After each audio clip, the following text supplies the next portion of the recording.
Recent weeks have been challenging for RT. Our channel and subsidiaries were taken off air across Europe.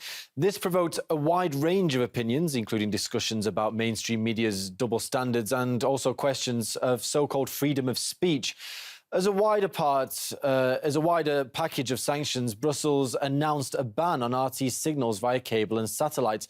The channel's licences in the EU were suspended too.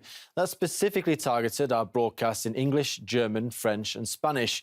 But such controversial EU decisions haven't been unanimous. Milica Djurdjevic, leader of the Serbian party Oath Keepers, claims Western media are guilty of double standards and pursuing political aims.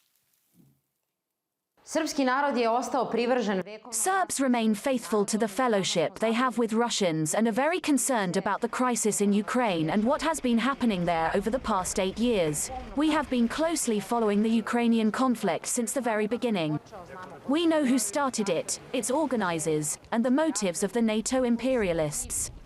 Their goal is to encircle the Russian Federation, come close to its borders, use the people of Ukraine for their own purposes and draw them into conflict with the fraternal Russian people.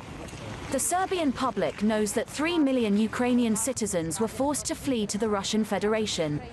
Unfortunately, Western media did not report on this wave of refugees. Today, the US and NATO are hypocritically talking about the Russian invasion and aggression. However, in recent political history, Washington launched 33 aggressions against sovereign states, of which the UN Security Council approved only 2. Meanwhile, the same media which accuse Russia today rejoiced in the 78 days of bombing and aggression against our country, when Serbian citizens were fired upon with cluster bombs, which are prohibited by all international conventions.